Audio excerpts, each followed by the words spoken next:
Let's talk about Dubai. A Hmm. lot of people, perhaps even here at Nomad Capitalist Live, are saying, oh, that's the tax-friendly place to go. Yeah. That's the lifestyle hub.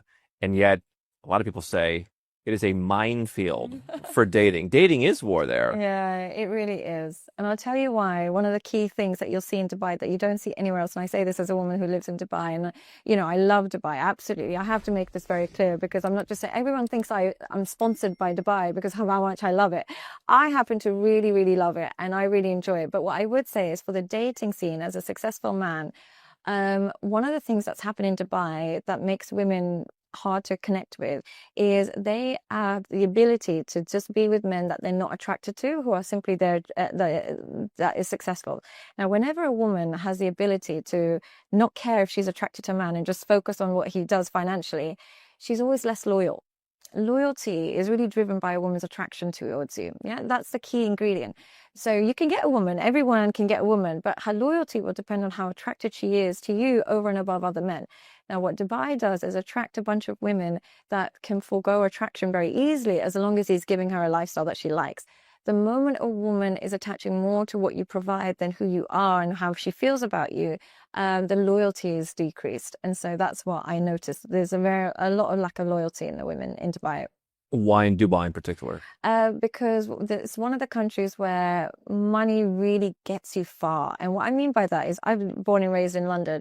And whether you're a millionaire or whether you live, I was a teacher before I went online, whether you're a millionaire or you're making £3,000 a month, you live the same lifestyle. It's raining every single day. It's not like you can get valet service everywhere you go. It's not like you can go get a yacht. You can't It's do more egalitarian. yeah, it really is. Like it's limited. You might be able to go to a few better restaurants, but then when the weather's bad, like everybody's at home. In Dubai, literally, as the money increases, the enjoyment and lifestyle per capita literally just increases in the exact same amount. So you see that a lot. And also there's a lot of competition amongst the women because there's so much wealth amongst them.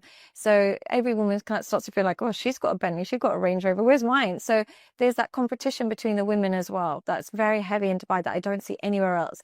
The competition is very material in Dubai. And I don't mean this to put anybody off because there's so many successful, intelligent women in Dubai who have none of that, none of those values. But there is a subsect that does have those values. And that's why, particularly the beautiful women, they do have those values. So then that's why it's got a reputation of attracting those types of women. Is that just a matter of mirroring each other? Yeah, that is what it is.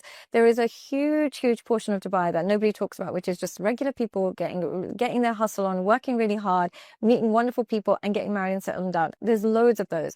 Those women that are really super materialistic are not matching with men that are lovely or adorable. They're matching with men that are sugar daddies. They're the men that go out there that never, aren't looking for a good relationship, but have money and they just want to buy women. They're matching their equivalents. So there's not like there's these evil sects of women that are just rampant.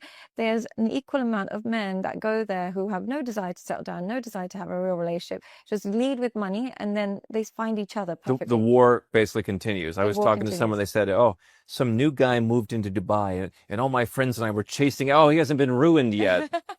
And probably Absolutely. vice versa. Vice versa. It's absolutely both in both ways. And in honesty, I find that if you are particularly successful, if you go into the nightlife side of things, it's hard to stay. Like I always say that for me, Dubai stops at 7 p.m.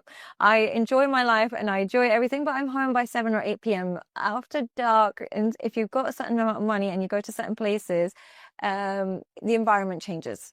And that's one of the reasons why I came here. I never chose places based on where you Yeah. can meet women or the Oh, most beautiful women. And yeah. yet I feel like I know guys who are great at meeting women and they'll come to Kuala Lumpur and they'll totally disprove there's no attractive. Of course, there's attractive women here. Beautiful, beautiful You just can't women. go out to some, some bar on a pub street and Yeah. just, find women who are available to go home with you What tonight. what made you choose Kuala Lumpur? I think people should choose cities based on where they just feel the best. Yeah. And then whether they're meeting people there, whether they're meeting people globally. If you're following, our method, you have homes in different places. And Mm. so maybe you'll meet someone from that Eastern European culture who says, hey, you know what? I don't like where my country's going. Yeah. Or we were talking to someone from the Philippines. Hey, I don't like where my country's going. Mhm. That person, I would imagine, is going to be open. And so that goes back to your point of finding someone who wants to follow you. Are you going to set the tone and lead? And I felt the same way with Dubai.